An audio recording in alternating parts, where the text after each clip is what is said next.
اللهم صل على سيدنا محمد۔ السلام علیکم ورحمۃ اللہ وبرکاتہ۔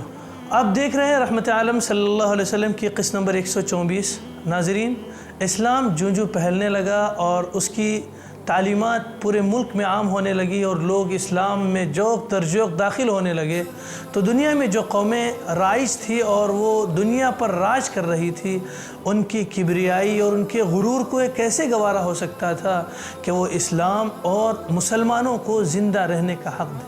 انہی میں ایک طاقت تھی جسے ہم رومن امپائر کہتے ہیں، اس کی کبریائی کو گوارا نہ تھا کہ وہ اسلام اور اہل اسلام کے زندہ رہنے کا حق تسلیم کرے۔ اسی لیے اس کے ملک میں رہنے والا کوئی شخص اگر اسلام قبول کر لیتا تو اس کی جان کی خیر نہ رہتی، جیسا کہ مان کے رومی گورنر حضرت فروا بن عمر جزامی کے ساتھ پیش آ چکا تھا۔ اس جرأت بے محابہ اور اس غرور بیجا کے پیش نظر رسول اللہ صلی اللہ علیہ وسلم نے سفر سن 11 ہجری میں، یعنی سن 11 ہجری وہی سال ہے جس میں اللہ کے نبی صلی اللہ علیہ وسلم کا وصال ہو، ایک بڑے لشکر کی تیاری شروع فرمائی اور حضرت اسامہ بن زید بن حارثہ کو اس کا سپہ سالار مقرر فرماتے ہوئے حکم دیا کہ بلقا کا علاقہ اور داروم کی فلسطینی سرزمین سواروں کے ذریعے روند آؤ۔ اس کارروائی کا مقصد یہ تھا کہ رومیوں کو خوفزدہ کرتے ہوئے ان کی حدود پر واقع عرب قبائل کا اعتماد بحال کیا جائے اور کسی کو یہ تصور کرنے کی گنجائش نہ دی جائے کہ کلیسا کے تشدد پر کوئی باز پرس کرنے والا، یعنی کوئی پوچھنے والا نہیں، اور اسلام قبول کرنے کا مطلب صرف یہ ہے کہ اپنی موت کو دعوت دی جا رہی ہے۔ اس غلط فہمی کا ازالہ تھا۔ اس موقع پر کچھ لوگوں نے سپہ سالاری کی نوعمری کو نکتہ چینی کا نشانہ بنایا، یعنی نکتہ کیا کہ اتنے چھوٹے سے آدمی کو سپہ سالار بنا رہے ہیں، اور اس مہم کے اندر شمولیت میں تاخیر کی، جو یہ فوج روانہ ہو رہی تھی اس میں شمولیت میں تاخیر کی۔ اس پر رسول اللہ صلی اللہ علیہ وسلم نے فرمایا، اگر تم لوگ ان کی سپہ سالاری پر طعنہ زنی کر رہے ہو تو ان سے پہلے ان کے والد کی سپہ سالاری پر بھی طعنہ زنی کر چکے ہو، حالانکہ وہ اللہ کی قسم سپہ سالاری کے اہل تھے اور میرے نزدیک محبوب ترین لوگوں میں سے تھے، اور یہ بھی ان کے بعد میرے نزدیک محبوب ترین لوگوں میں سے ہیں۔ ناظرین، آپ کو بتا دیں کہ اللہ کے نبی صلی اللہ علیہ وسلم نے ان کے والد سے مراد حضرت زید ابن حارثہ کو لیا ہے، اور ان کا واقعہ غزوہ موتا کا ہے، جس کی تفصیل ہم نے قسط نمبر 101 میں ہم نے سنی ہے۔ آپ یہاں آئی بٹن پر کلک کر کے اس قسط کو بھی سن سکتے ہیں۔ بہرحال صحابہ کرام رضی اللہ عنہم نے حضرت اسامہ کے گرد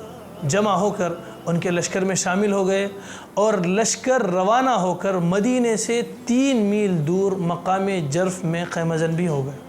لیکن رسول اللہ صلی اللہ علیہ وسلم کی بیماری کے متعلق تشویشناک خبروں کے سبب آگے نہ بڑھ سکا، بلکہ اللہ کے فیصلے کے انتظار میں وہیں ٹھہرنے پر مجبور ہو گیا، اور اللہ کا فیصلہ یہ تھا کہ لشکر حضرت ابوبکر صدیق رضی اللہ عنہ کے دور خلافت کی پہلی فوجی مہم قرار پائے۔ ناظرین، جو اللہ کے نبی صلی اللہ علیہ وسلم کے اس دنیا سے تشریف لے جانے کا وقت قریب آ رہا تھا، حضور صلی اللہ علیہ وسلم اشاروں کنایوں میں صحابہ سے اس کا تذکرہ بھی فرمانے لگے، اور بعض مخصوص آیتوں کے نزول سے تو صحابہ کرام کو بھی حضور صلی اللہ علیہ وسلم کے وصال کا علم ہونے لگا تھا۔ اس قسط کو آگے سنیے گا تو آپ کو بھی اندازہ ہونے لگے گا کہ اللہ کے نبی صلی اللہ علیہ وسلم کس طرح اشاروں اور کنایوں میں صحابہ کرام کو پیغام دے رہے تھے کہ یہ سال میرا آخری سال ہے۔ ناظرین، سن 10 یا سن 11 ہجری کی بات ہے کہ اللہ کے نبی صلی اللہ علیہ وسلم اپنے ایک ساتھی حضرت معاذ بن جبل کو یمن کے لیے قاضی یا عامل بنا کر روانہ فرمایا، اور وہ حضور صلی اللہ علیہ وسلم کے مطابق وہاں کے لیے روانہ ہونے لگے، تو ان کو رخصت کرنے کے لیے حضور صلی اللہ علیہ وسلم بھی ان کو کچھ نصیحتیں اور وصیتیں فرماتے ہوئے ان کے ساتھ چلے۔ اس وقت حضرت معاذ رضی اللہ عنہ تو حضور صلی اللہ علیہ وسلم کے حکم سے اپنی سواری پر سوار تھے، اور حضور صلی اللہ علیہ وسلم خود ان کی سواری کے نیچے پیدل چل رہے تھے۔ جب آپ ضروری نصیحتوں اور وصیتوں سے فارغ ہو چکے تو آخری بات آپ نے فرمائی کہ معاذ، شاید میری زندگی کے اس سال کے بعد میری تمہاری ملاقات اب نہ ہو، گویا آپ نے ان کو اشاروں میں فرمایا کہ میری زندگی کا یہی آخری سال ہے اور میں عن قریب ہی اس دنیا سے دوسرے عالم کی طرف منتقل کیے جانے والا ہوں۔ اس کے بعد آپ نے فرمایا اور شاید ایسا ہو کہ اب جب کبھی تم یمن سے واپس آؤ تو بجائے مجھ سے ملنے کے اس مدینے میں تم میری اس مسجد اور میری قبر پر گزرو۔ یہ سن کر حضرت معاذ رضی اللہ عنہ حضور صلی اللہ علیہ وسلم کی وفات کے تصور اور آپ کے فراق کے صدمے سے رونے لگے، تو رسول اللہ صلی اللہ علیہ وسلم نے ان کی طرف سے منہ پھیر کے مدینے کی طرف رخ کر کے فرمایا، مجھ سے زیادہ قریب اور مجھ سے زیادہ تعلق رکھنے والے وہ سب بندے ہیں جو خدا سے ڈرتے ہیں، یعنی تقوی والی زندگی گزارتے ہیں، اور وہ جو بھی ہوں جہاں کہیں بھی ہو۔ یعنی یہ جو میری جدائی ہے، یہ میری جدائی صرف دنیا کے حد تک ہے، مجھ سے قریب وہی لوگ ہوں گے جو مجھ سے زیادہ تعلق رکھنے والے، اور وہ سب بندے جو خدا سے ڈرتے ہوں اور تقوی والی زندگی گزارتے ہوں، وہ جہاں بھی ہوں، ہندوستان سے ہوں، ملیشیا سے ہوں یا دنیا کے کسی بھی ملک سے ہوں۔ یہ اللہ کے نبی صلی اللہ علیہ وسلم نے آنے والے تمام امت اسلامیہ کے لیے فرمایا کہ تقوی والی اگر وہ زندگی گزاریں گے اور اللہ کے نبی صلی اللہ علیہ وسلم سے ان کا تعلق وہی رہے گا جو ہونا چاہیے، تو وہ اللہ کے نبی صلی اللہ علیہ وسلم سے سب سے زیادہ قریب رہیں گے۔ تو آئیے اللہ کے نبی صلی اللہ علیہ وسلم پر درود و سلام پیش کریں۔ دن میں کوئی وقت ہمیں ایسا مقرر کرنا چاہیے جہاں ہم اللہ کے نبی صلی اللہ علیہ وسلم پر کثرت سے درود پڑھتے ہوں۔ اگر نہیں ہمارے معمولات میں ہے تو ہم دن میں 100 مرتبہ درود شریف پڑھنے کو اپنے معمولات میں شامل کریں۔ اللہم صلی علی سیدنا محمد وعلی آل سیدنا محمد وبارک وسلم۔ اسی طرح حجۃ الوداع کے موقع پر اسی طرح کا جملہ آپ صلی اللہ علیہ وسلم نے ارشاد فرمایا، لعلی لا القاکم بعد عامی ھذا، یعنی لوگوں اس سال کے بعد میری اور تمہاری ملاقات نہ ہو۔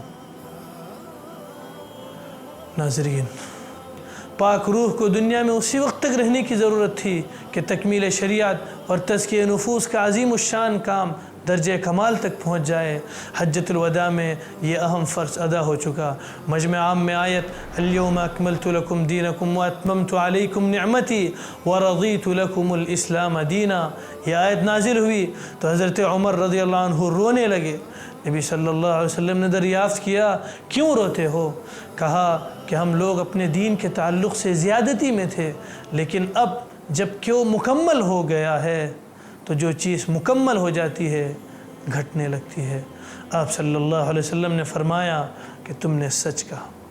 اسی طرح سورۃ النصر کے نازل ہونے کے بعد صحابہ کرام رضوان اللہ علیہم اجمعین نے سمجھ لیا تھا کہ دین کامل اور تمام ہو گیا، تو اب رسول کریم صلی اللہ علیہ وسلم دنیا میں زیادہ عرصہ تشریف نہ رکھیں گے۔ چنانچہ حضرت عمر رضی اللہ عنہ یہ سورت سن کر اسی خیال سے رونے لگے۔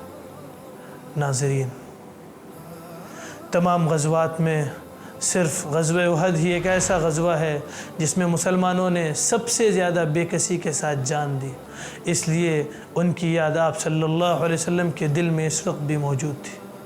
حجۃ الوداع کے موقع پر تمام مسلمانوں کو اپنے فیض دیدار سے مشرف فرمایا اور ان کو حسرت کے ساتھ وداع کیا۔ شہداء احد کی 8 برس کے بعد آخری دفعہ آپ نے ان کو بھی اپنی زیارت سے مشرف کرنا ضروری سمجھا۔ چنانچہ اس زمانے میں ان کی قبر پر تشریف لے گئے اور ان کے لیے دعا خیر فرمائی اور اس رقت انگیز طریقے سے ان کو وداع کیا کہ جس طرح ایک مرنے والا اپنے زندہ اعزہ کو وداع کرتا ہے۔ اس کے بعد ایک خطبہ دیا جس میں فرمایا، میں تم سے پہلے حوض پر جا رہا ہوں، اس کی وسعت اتنی ہے جتنی ایلا سے جحفے تک، مجھ کو تمام دنیا کے خزانوں کی کنجی دی گئی، مجھے خوف نہیں ہے کہ میرے بعد تم شرک کرو گے، لیکن اس سے ڈرتا ہوں کہ دنیا میں نہ مبتلا ہو جاؤ اور اس کے لیے آپس میں کشت و خون نہ کرو، لڑائی نہ کرو، تو پھر اسی طرح ہلاک ہو جاؤ گے جس طرح تم سے پہلی قومیں ہلاک ہوئی۔ ناظرین،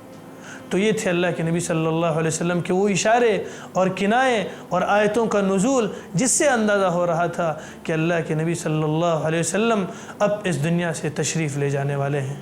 تو آج کے اس قسم میں اتنا ہی، ملتے ہیں انشاءاللہ اگلی قسم میں۔ والسلام علیکم ورحمۃ اللہ وبرکاتہ۔ اللہم صلی علی